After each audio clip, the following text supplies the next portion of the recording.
So I got DM'd last night. No, not by an Instagram model. Of course not. My DM is just littered with pirates who think I'm going to be proud of their 9-leg parlay. Like this guy, who I'm happy for him. I'm happy that he won. But do you think I'm going to be proud of this pirate parlay? This betting style is just full donkey betting style. And don't worry, sir. I won't put your name in. I won't, but I am going to show your bet. You do this, you're just losing. Come on. I think saying you never had your car would be a compliment if you continue to bet that way. I'm happy you won. Stop betting like that. What's the better way to bet? The next DM I had under that was Greg Giroux, line 3, power play 2. Unbelievable. Trust the process. Interesting, that same person didn't give me the all caps excitement when the Colorado-Toronto game dudded out on us. But he should have. On losing nights, he should say, trust the process, because the process has done so well so far this season that when it has a bad night, you go, oh, who cares? All you're doing is biding your time for nights like last night. That was plus 19 on the spreadsheet. I'm sure you guys saw some of those Senators hit. Oh, but what about the big slick line?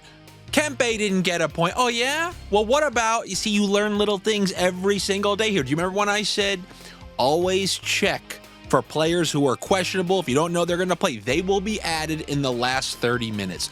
So, for example, the LA Kings, Trevor Moore missed the previous game. If Moore didn't play, that's actually news, because that means LaFerriere goes to power play 2, and that creates a combo of Byfield and LaFerriere, which hit in that game that Moore missed, the previous game. Turns out Moore ended up playing. They added him to the player pool. Now you have that full third line power play 2 correlation. Moore, Fogle, Dano, plus 750, and that one rate. So you had a plus 750 there, the plus 280 Batherson and Cousins, the plus 400 Giroux with Greg. This is how you start piling up pluses. And we had a plus 19 night on the sheet. And I got news for you. I use worse odds on the sheet. I use Draftkings odds. So, like, if I used Bet365, it would be even up by plus 25 units. But I do it. I want to show you I can do this with one hand tied behind my back. Oh, you think I can't talk to that girl right there? No. Not only will I talk to her, I'm going to go talk to her hotter sister, too. Just to prove to you that I can do it. And yeah, sure, they're both going to hate me just like you hate me. But at the end of the day, all three of you and those 2 hot girls are going to say, damn, that guy knows how to sniff. And that's exactly what happened last night. Great night all around. The line combos, it was a celebration. The only person that celebrated was me, because we eclipsed plus 400 units. We didn't just eclipse it. We stormed past it. We are currently at plus 415 units on the season. A legendary year where we've truly tried to squeeze the juice out of every last line combo. Because who knows? Who knows when they taketh away? Do you remember on Caesars? You used to be allowed, oh yeah, you can take 1 point from that guy on that team and then 1 point from that guy on that team.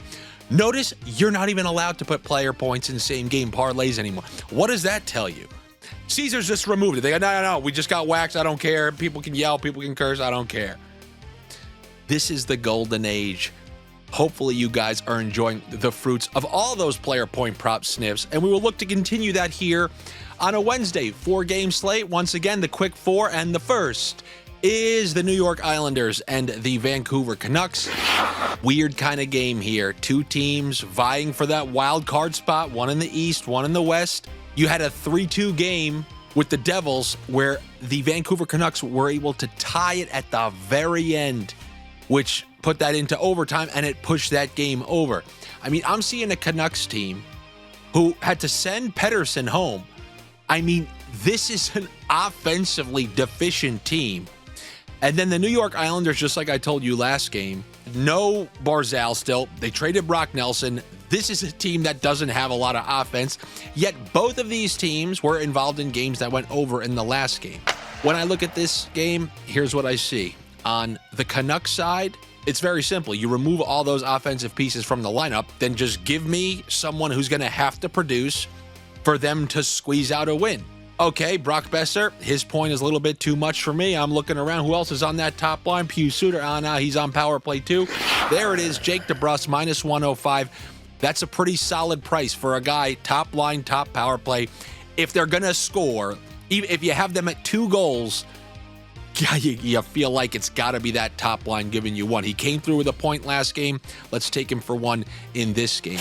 But as far as this game goes, this is one that is our late season, or at least my late season formula. 2 teams vying for playoff positioning, and it's not even like you have the potential offensive output that the Blue Jackets brought to the table last game. Vancouver's not a high-scoring team. So what I'm going to do is take something from here, and that is neither team to score 5 goals. Neither team to score 5 goals. And let's hold that, and then let's go to the next game in our quick 4, which is the Devils versus the Chicago Blackhawks. You look at these Chicago Blackhawks games, whether they're wins at home, losses at home, they're pouring out a lot of goals. As I said, if you're a team that's out of it, you can play freely. There's no stress. The season's almost over. And you tend to score more than earlier in the season when you can magically convince yourself, no, we can be the team that kind of makes a run. We're trying to. Now, it's the last month of the season. You're seeing those players try to, who knows, some guys are going into free agency. They want to pump up those stats as much as possible. We've seen Connor Bedard score in back-to-back home games.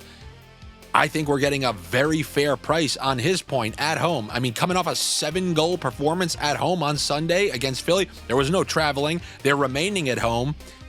All I know is they've scored 2 goals in every game on this homestand. How about we do that again? Let's do both teams to score 2+ and take that neither team to 5 goals in what I think should be a clenched ass cheeks game, and that will give us a +125. That's without player props, but if you're looking for me to give you some sort of picks from within those games, Islanders game, neither team to 5, Devils game, both teams to score 2+, because I think that Bedard's going to weasel his way onto the score sheet again. Maybe he scores a goal, but you know who he's playing with? Ryan Donato. He's back up on that top line, was last game. Let's take both of them for a point, Donato and Connor Bedard. Pretty solid price for a home game. One game after the team scored 7 goals against the Philadelphia Flyers, so hopefully they can put a couple into that. But the Connor Bedard point, that's pretty affordable. -130, I believe it was, or was it -125?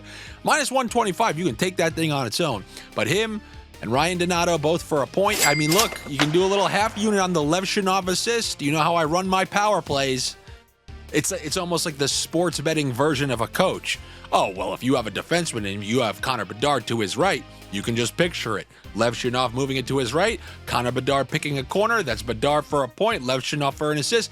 Pretty solid price. Then I'm going to stop quickly in Anaheim like I did just recently. Go by the beach, and have those people screw with my videos, say hello, and then just give you a quick bet in that Bruins-Anaheim Ducks game. Bruins had some line juggling. We saw Casey-Mittelstadt put on the top line with David Pastrnak. Casey-Mittelstadt's point is +110. Standard trickle-down snakeonomics. Plays with Pastrnak on line 1. Plays with Pastrnak on the top power play. This Bruins team obviously is not scoring a lot, but at least this presents a game where they should be able to pop in 2, maybe 3 goals. If they can't score against the Ducks, it's really a sad state of affairs for the Bruins, but don't feel bad. They've been good for like over a decade. But anyway, Casey-Mittelstadt for a point. Now let's talk about the game that really I find fascinating. I almost need to know. Without Connor McDavid and without Leon Draisaitl, how in God's name are the Dallas Stars, who are currently the Stanley Cup favorites, -145 favorites? Is this a rat? Are they winking at me? What is going on here? You have a Dallas Stars team who has all their players other than Miro Heiskanen, but the current team that's favored to win the Stanley Cup is playing a team without their best 2 players. And this isn't just like, oh yeah, the Islanders don't have Barzal and Horvat. This is the entirety of the Edmonton Oilers essentially out of this game. Their best 2 players by a wide margin. And Dallas is one of the best teams in the NHL. So I don't know what's going on here. So for you people who want some donkey lines, now we're truly going to we're truly going to breathe life into that name. Let's be the Donkeys, because I like Dallas to win this game against the Edmonton Oilers.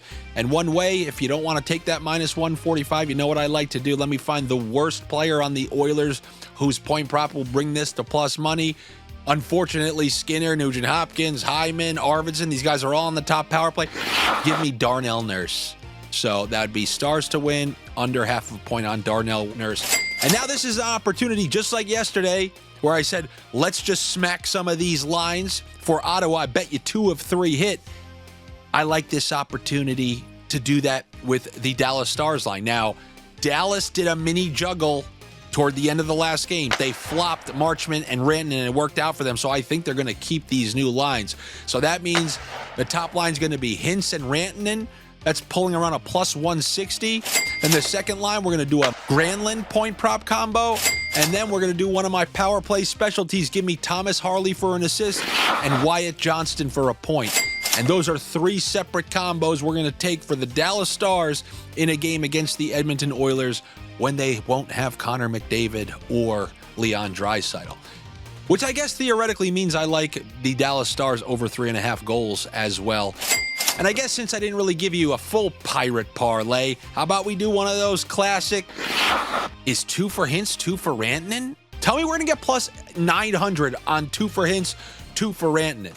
Then also give me a sprinkle, 2 points for Jason Robertson and 2 points for Ryan Nugent-Hopkins. And the parlay. That's what I have for you here on a Wednesday. We have a much bigger slate on a Thursday. Good luck to you. Better luck to me. Make sure you're subscribed here to the YouTube channel. Hopefully you appreciate these videos. Hopefully you appreciate my ridiculous references. Hopefully you appreciate this ridiculous set that I've built. Hopefully you appreciate... I appreciate you.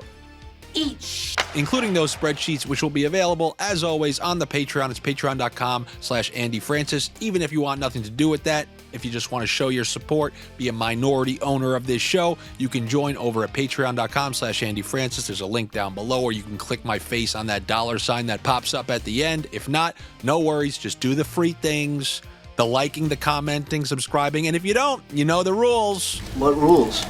The Jamie Kennedy rules in Scream that just got cut out. It's in like the, DVD edition. There are certain rules one must abide by. If you don't help out a guy who does sports betting videos, then you get bad sports betting karma. So click the like, click the comment. I'm getting another beer. You want one?